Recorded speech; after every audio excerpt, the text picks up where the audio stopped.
This is a background of Dylusion ink sprays, the water soluble ones that it was just a mop up ICAD card thing, index card, and I just mopped up a mixture of colours. That's why you can see some pinks and stuff showing through, because when you bleach it, it's don't just turn into pale blue. Right, got a photo from Paint My Photo, and I've sketched the outline of butterfly, and now I'm gessoing it to blank it out so I can paint on it. I really don't know what I was thinking of when I was doing this, but I decided I was going to keep to as few craft paints as possible, a very limited palette, and go for realism-ish, as close to. I mean, I, I don't have proper acrylics, artist acrylics, and I've always wanted to have a go at painting realism with acrylics. So I guess that many people didn't have. Um, so I just wanted to see if you can do it with craft paints, basically. Um, it's sort of in a watercolour style. I'm just still drawing veins in. I've drawn the heavier ones in with a coloured pencil. Um, yeah, it's in a watercolour style, sort of, in washes. That was baby blue, which I only used once, and then realised that it was so pale you just weren't seeing it, so I didn't use the baby blue again after. So whether you want to count that one as one, I don't know. I ended up using that one, which was blue fog, and I do go back into using that again. That one was daffodil, which is obviously a yellow. That one is ripe apricot.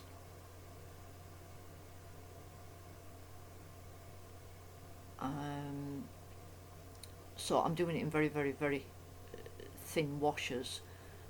That's buckskin brown, and if you're bothered about it pinging off, you can always seal it with a matte varnish or a matte medium, to glue it sort of down. That was burnt umber, and the only other colour I use on the butterfly is a black and a bit more gesso, just where I messed up, to bring a bit of white back. Yeah, when you're painting, when you get to so many layers, the layers are so thin, it starts not sticking. So I'm on with another one now, a bigger picture of butterflies, and what I've done with that is I've gone over it with some matte medium, just to seal that layer down, and then it's like starting again. So I don't really know what to say about it. I'm doing very fine layers. I don't use any black till quite late on in it, and the black does make a huge difference, because I realised this brown, the burnt umber, just wasn't going dark enough. So when I put the black in, it makes the yellow and the blue really stand out.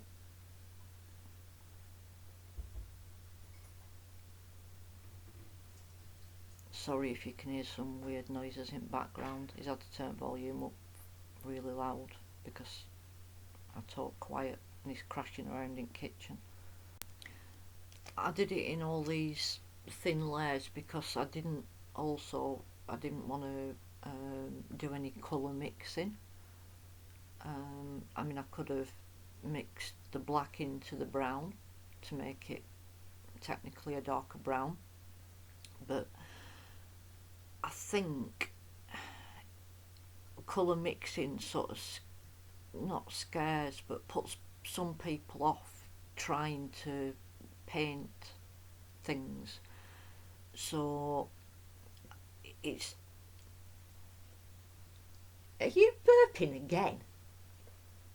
Who's a piggy wiggy? Who's your piggy wiggy? Sorry, Beast's back with me. Yeah, so I didn't want to... I didn't want to mix any colours. I wanted to use each colour separately because it's sort of a thing that I don't know. I'd like. Obviously, I'm learning because I've never really. I know I've done bits, but thanks, just ripped off my hair.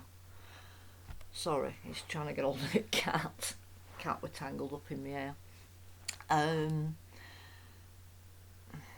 What was I saying?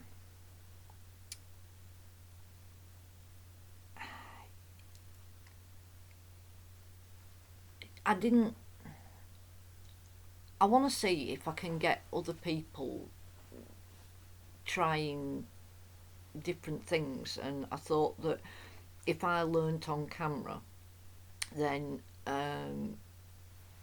it might encourage, some others to have a go if there weren't any paint mixing in there and they weren't posh paints and, they're just craft paints, the matte craft paints, not the shiny ones.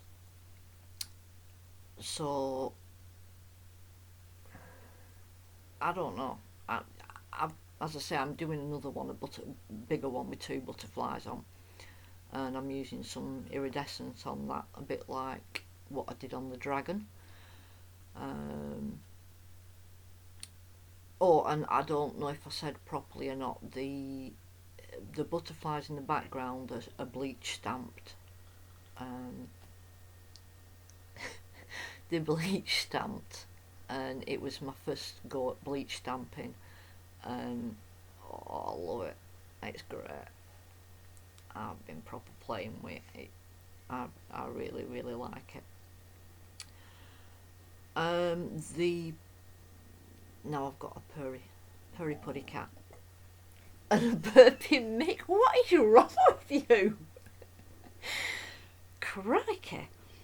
The board is a silly angle because holding, well, some of you know, I've got a spinal injury, and trying to hold my arms up is painful. So I have to have the board in that position when I'm doing something that takes, this sort of length of time. Have I covered everything? Silly angle. Oh yeah, sorry, we've been watching it and I've been trying to get, and that's the brush now. Been asking, because we don't know what we're doing with these yet properly, and if I don't know what I'm doing, then I don't know how to tell you what to do, apart from showing you what I'm doing. I don't know proper terminology and whatnot, so I was asking Mick to ask me questions to prompt me into being able to talk about it, and he pointed out this brush that I'm using now at the moment is a homemade brush out of a twig, just a twig out of the garden, and some kind of hair. Not right sure where it came from. It could have been a guinea pig. Or it could have been it could have been a guinea pig that my niece had. It could have been my old cat. There you saw the twig. It could have been anything. It could have been leg hairs or anything. I have no idea what it were. Although I think I really remember. Yeah. Anyway, it's a very, very fine brush. It's a bit floppy. I think I actually made that brush for doing henna And I got that henna. Wanted to do a henna tattoo on myself, but it weren't stiff enough for it. I think that's where am I adding the black? Did I just flash the black? Yeah, I'm adding the black now, and it really makes the colours pop.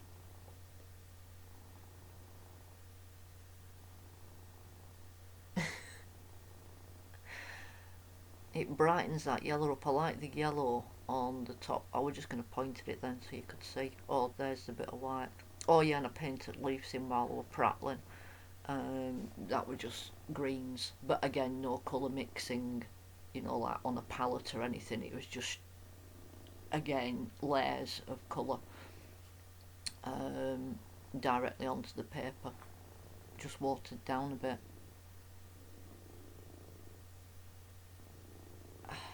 Can you hear this cat purring? I know you can't answer me, but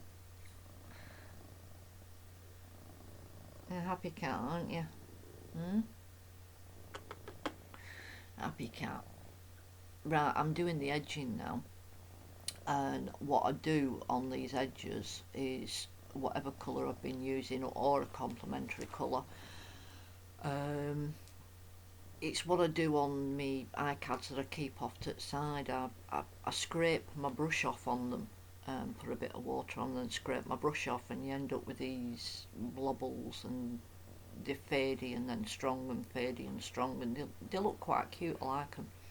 And I used gold and the burnt umber, and now I'm obviously pit pen and smudging it just a little bit just to make it a bit dark around the out edge. It's photo time! Wow. Who'd have known I could have gasped for that length of time? Uh-huh. Is that your contribution to every video now? Uh-huh. Uh-huh. That looks like a nose. No, don't say that, because it does look like a nose, and all I can see is Pinocchio after you said, I can see Pinocchio.